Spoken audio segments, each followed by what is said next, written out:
Hello, Omniverse. I'm Joe Bear. I'm Zac. And I'm Diego. And this is Behind the Beard. Or lack thereof. Today, we're continuing on our new series all about change. We're going to focus in about challenging the status quo, kind of keeping that fuel of innovation and that creativity going forward as we continue to challenge those "this is how we've always done it" mantras, right? The point of asking the question of challenging the status quo is not necessarily to burn that status quo to the ground, but it's to identify the elements within there that are preventing that innovation itself. After all, there are good reasons that organizations do things the way they do, and there's no need to fix something that's broken. But there's always room for innovation and to improve the process. As our technology keeps growing, we keep getting further into the automation piece of it all, and we keep staying ahead of the curve. I hate the way that it says, this is the way we've always done it. Maybe that's a strong word, but that's definitely how I feel about it. I always want to look at it. This can be done simpler. This can be done better. This can be better for everyone involved. Zac, what is your thought process on, challenging the status quo and the innovation? And the biggest thing that first sticks out for me is people get this. It's easy to just keep going, right? You just said it. It's the way it's done. And I think even in you're in an interview with somebody and you're even having that moment of kind of faking it to sound the best. And you're like, yeah, I always want to be that person who push. And then you see that person to be in a setting, maybe it's yourself, and you're not I'm just going to adapt to what the company's doing because this is scary. I'm not going to put myself out there. I'm just going to keep going with the mold and I'm not going to, step up. But in those moments where you step up and you do change something, it can be a small, minor change. And what the impact for that small change can carry down the line to larger changes, larger impacts. And I think that's where there's a lot of, untapped opportunity overall. I do like that. I think you're headed into the right direction where the tendency of the human brain is to, fixate on that first solution or, even it's always been done. So that is the solution. And yet there's very little research, that suggests that is the right process. That's the best idea is the first one or the one that's already been done. A lot of it is we've got to get in the mindset of challenging the ideas of what can come and how to make it better itself. We don't want to put ourselves in a mindset of, I'm not going to challenge this. It's just an illusion of better processes are out there. And then honestly, you got to look at it and kind of step back into, even personal side of this is when I do challenge the status quo, the way it's always been done, is that my one and done idea? Or is it, what is going to be my next idea out there? How do we continue this innovation? How do we continue to build up this stamina of creating ideas and creating solutions to challenge what is really out there? Diego, what do you feel is the best way to, kind of take some of these ideas and really start to implement them? It ties in with what we have talked in the last two episodes, right? The first one is that fear of the unknown and the awareness of that fear. And the second one is chasing being uncomfortable. Right? I think if we keep those two things in mind all the time, we can move forward with innovation and with creating new things because we're aware of when we are just doing the same thing all over again, right? And when we can actually challenge that, if we chase that uncomfortable, and if we look at if we go past those fears, we can start challenging. Yeah, that's awesome. And don't get me wrong, challenging and changing the status quo can be scary, right? And often requires the courage and willingness to go against the grain. Potentially butting heads, which is never fun, right? But, with those that are less open to new ideas, Zac, if I ask you kind of how do you take those steps into what do we gain from challenging these everyday mantras to moving into the next step? Well, I'm going to start with self, because at the end of the day, you have to look out for yourself. And I've been in countless situations where I have had this thought, idea, process, innovation, something to make what we're talking about better. A lot of these things for me come in meetings, right? We're meeting because something is not happening. Usually, I don't want to say usually, but you're not always meeting just to celebrate a success, right? But a lot of times it's because, hey, something's all on fire, we need to fix it. But I've learned over the time is I've sat quiet in these meetings or sat quiet in these interactions, and I had an idea. And then the thing that, just irks me the most or grinds my gears is beating up myself because, somebody like Joe goes on mute and says exactly what I was thinking, and everybody loves it. Or there's like that moment of like, oh man, like I really was about to like think that, and I was like, no, everybody's gonna think that's dumb. Everybody's gonna think that's dumb. And I think that being able to push myself to create that idea, create that image, every time I do it, it's not always going to be, standing ovation, Zach has a new great idea, because some of those times, one person might silently clap for you, and everybody else is like, no, that's not going to work, or that's not going to do it. But if you keep going and keep pushing yourself out there, then you're creating, almost like a legacy of what could be out there. So kind of roundabout way, but. And it's like progressing with everything, right? It's little steps and it's one thing at a time, and you keep moving towards a big goal, because sometimes what scares us is thinking like, I got to make this huge change and turn it all the way around, but it doesn't have to be that way, right? You can go little by little, and sometimes you'll make the right choices, sometimes you may not. Sometimes people will support you, sometimes they will not, but little by little, you can challenge that status quo.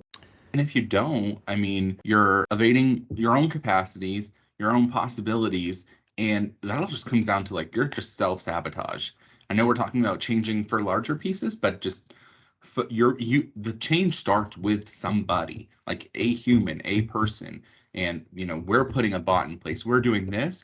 It comes from a mind. And if you're stopping it, then you're just going to keep in the status quo. It goes back to when we're in grade school. I think, it's the human tendency to fixate on the right answer.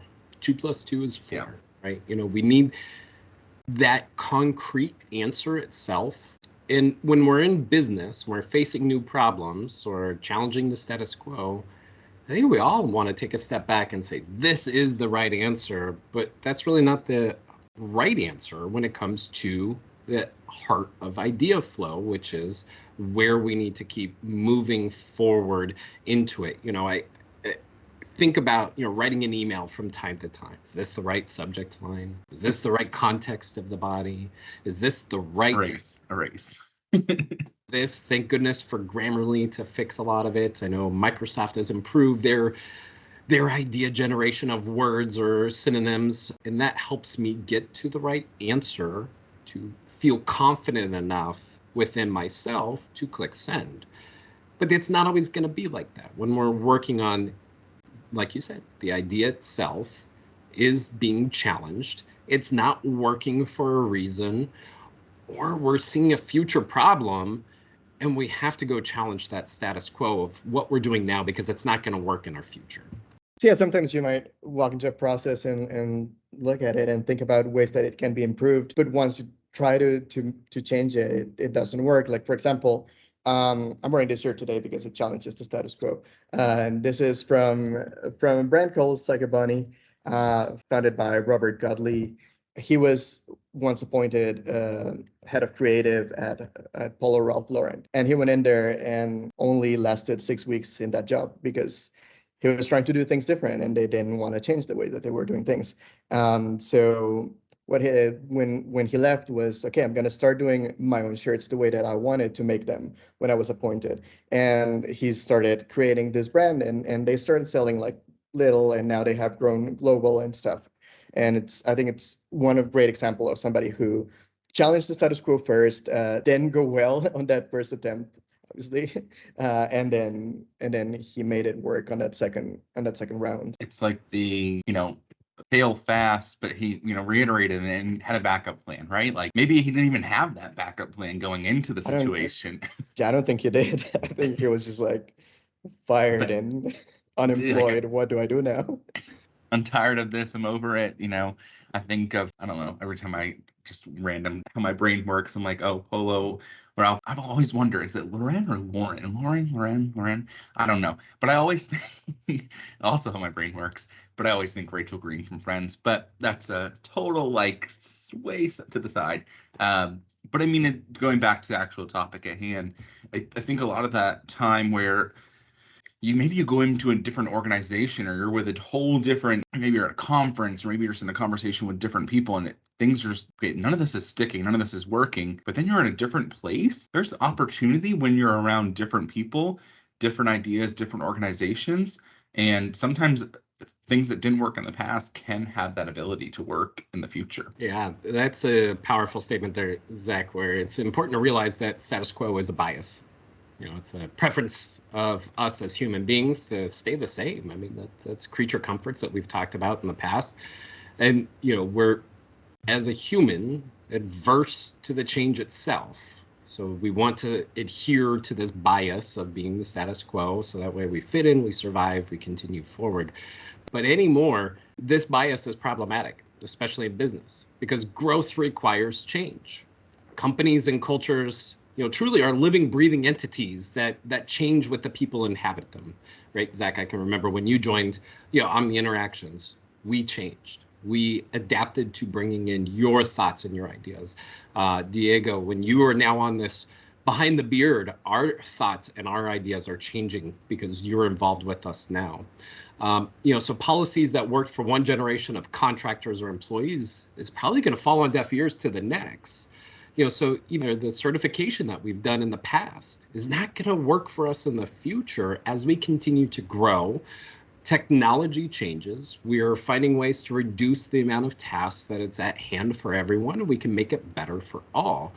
Now, I know as we go through this realization that the status quo is biased, Diego, I know you've got some history hidden behind there as far as, how does this imply and how has this been kind of a human tendency throughout time? Yeah, exactly. So there's this art movement called Futurism, and the movement was started by Filippo Marinetti in Italy, and he wrote the manifesto for it. Like, he realized what he wanted to do in the art world after he crashed his car. And you can think about this as early 20th century, and a lot of changes are happening, right? The industry is growing. There are actually cars available that people can drive and can drive them fast and crash. And he's realizing all of these things happening around them, and he goes and write about it. I'm just going to write you one paragraph from it. And it goes like this. Look at us. We are not out of breath. Our hearts are not in the least tired, for they are nourished by fire and speed. Does this surprise you? It is because you do not even remember being alive. Standing on the world's summit, we launch once more our challenge to the stars. Just basically talking to the rest of art is going to trying to be the Renaissance all over again, or trying to do whatever was done before. And it's like, we have all of these new things that we can try, these new things that we can do, these new materials. Let's go and build the future, because what then he goes to focus on is anything that's happening right now or anything that's in the past is dead, and that's gone. We should focus on what's coming and what we can build for the future. I also hear there's only so many things that you can do to keep, like, we're talking about like car crash, like that kind of where I'm going with it. But, there's only so many times you can repair a car before you have to throw it away. It goes in the junkyard, right? Like, you can't keep, slapping on these fixes, slapping on these Band-Aids to keep this, hunk of a junk automobile going based off of all these past things, like you said, Diego, and like that's kind of snippet touched on is, you're trying to recreate something over and over again and just scrap it. Like, sometimes you have to know when to walk away and start anew. So I like where you're headed there, as far as, going back to Diego, reading through that eloquent statement there. It's also turning the visibility on myself that we all need to be responsible and accountable to real work, right? We cannot challenge the status quo. We cannot look forward into the future if I'm not willing to do the real work to improve my brand, my image, my output. As generous as I will be, it won't happen unless I do the hard work. And challenging that status quo really requires a version of risk, right? And we've got to put our reputation out there on the line, and that is okay. That is what we want to do. And the thing I applaud here for all of our GBAs and our leadership here at Omni Interactions is we support putting ourselves out there for risk, right? We want to fail fast, iterate fast, and we embrace the risk of change as our normal, right? Does this always feel great? No, it's human tendency to say, ooh, are we moving too fast? Are we changing too fast? But the answer is never yes. It's how do we embrace this a little bit more, and how do I put in a little bit more accountability and responsibility inward to make sure that I'm embracing this change of the challenging of the status quo? So, and for either one of you, how do you get yourself or your organization ready to embrace this change or the challenging of the status quo of how it's been? It's kind of peeling off the onion, right? Like peeling off the layers of what have you been doing, and the core of the onion, why have we been doing this? And why is this the case? And well, it's going to take some time. Like with each peel back, I'm just going to keep on that onion kind of phrase here, but with each peel back, you're going to kind of get a greater smell and realize, okay, this isn't as pretty as we thought it was going to be. And each time you're pulling back, you can make those little changes like we talked about at the beginning. And that's how you can embrace yourself for the larger change. Because it's going to change management of chunk by chunk, little by little, you're dicing things up. And by the end, you're using this onion, we're going to stick there, and you're making this great recipe based off something that was kind of done. And that's kind of a frame to get yourself to a place, and even your organization too. To evolve from where we've been taught as leaders in the past, there's every situation, it's a win-lose situation itself, where in order for my idea to work, your idea must lose itself. It's a very scarce mentality thinking, especially today in the business world. There is enough ideas and wins out there for it to be a win-win situation. I know we have a yes and philosophy here. Yes, and we can go complete this together. So we're building on each other's ideas. Now, Diego, how do you think we've evolved as leaders here recently to better serve our community? It's listening to those ideas, right? What everybody has to say and what everybody brings up. And there are ways that you can not fall into that trap of only one idea can stand. I'll give you an example that we do with the social media content. When we have two ideas that we think both could work, we do A/B testing, and that's it, right? All of our platforms allow us to post the two things and see which one performs best, and look at why they perform better and what we can learn from that, right? And it's always about that, listening to what everybody's is thinking and what everybody brings to the table. Then the other thing that I will think is important here is keep asking what if, right? With technology, with new things that come up, you have to keep challenging yourself with that question, right? What if we did this way? What if we tried this other thing? What if we did the logo on this way? What if we put the copy on this other place? And all of those challenges, I think asking the what ifs is what keeps you moving. Keeps you moving, as well as the piece that kind of stuck out to me in that is part we were talking about the testing, like the two ideas, listening key on any idea, bring to the table, let's try it. There's two things where I kind of am going with that. And one, I've done this and I've been in many situations where it's done, is people just want to get something into play and just end. Like, just do this, go. Meeting done, adjourned. We need to go, put out the fire on Main Street. Let's just do this. And that's bad. Like, that's something I've done and something I witness still today, right? And it never fixes the situation. You might get lucky and it calms everything for a minute, but those like quick fixes typically boil back up. And I think from your point, Diego, when you can have multiple ideas and you take the time to understand, I get that situations can be time sensitive. But if you try something out, set a timeline, like go back to it. Even if it is a quick fix that you don't have a choice but to do a quick fix, don't just leave it. Like set time to go back to it. And like your point, set time to go to test A, test B, see what worked well, and then, bring these new ideas. But the quick fixes, they're just scary and they're bad. And yeah, listen to all the ideas, like give it time to come out to something. I love that, Zach, and where you're listening to multiple ideas. We've got to think fast in today's world, but there are lots of ideas out there, and sometimes the best idea does not come to fruition on the first conversation. A lot of times I need to go on a long run. I need to, all of our greatest thoughts, I mean, they happen in the shower and we forget them by the time we dry off, so that's the tough part about it. But sometimes they reminisce and they change our thought process to okay, here's how we can yes and that one. I go back and I think about this of embracing it personally, and a story of, do you remember the Klutz's Guide? Do either one of you, have you ever one of you heard of that? It's No? like KLUTTZ. Yes. I like not enough to speak to it, but I've seen that name like in places. All right.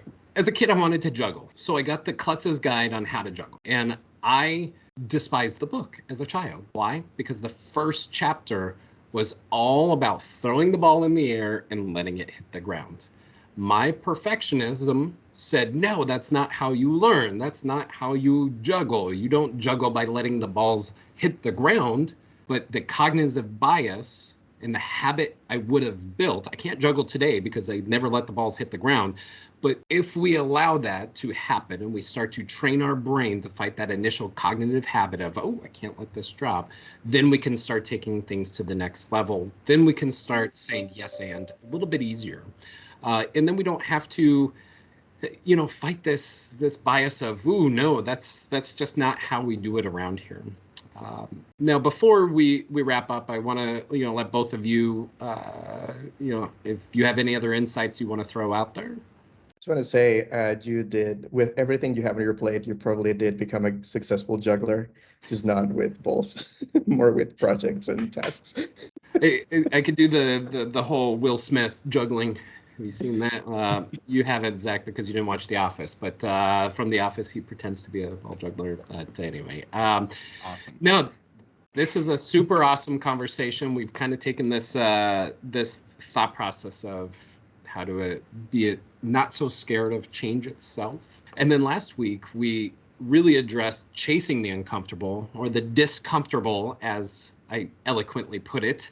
And then this week, we really started thinking, well, how do we apply in action, and how do we improve ourselves to help our business partners, help our customers, help our clients to really challenge the status quo to make things better for everyone around us.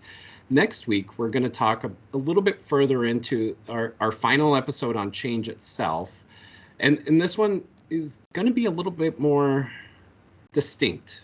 We're going to really start talking about 1% daily change, and how do we put all of this into action to really start to get the ramping up expertise of embracing change and continuing to grow as human beings. All right, let's see here. Now a quick pick'em time. Diego, what are you geeking out on right now? Many things, but the one thing that stood out this weekend was, have you heard about DALL-E, this Love AI, it. generating things? So I was talking with some designer friends and some other people about how do they feel about artificial intelligence generating art, doing artworks. And we did some beautiful portraits of our dogs, obviously.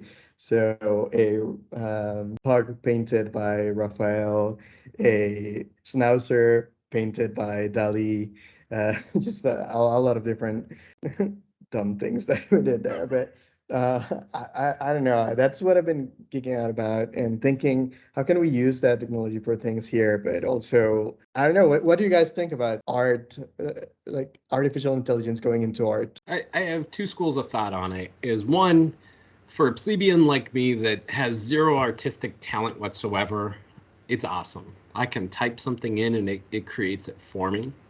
And then from the other side of the spectrum, I don't want to start taking away from human artists. Like, creativity is awesome itself. Where are we going to find the next artist to AI off of? And then also within there is, if I put into DALL-E with a specific artist's branded way of doing things, am I infringing on that artist's rights to what they've created and put out to the world, right? So I do feel on both sides of the spectrum towards it. What about you, Zach? I'll be honest, I haven't really touched this one very much. Just from hearing the overall conversation, I think it's exciting. It's awesome.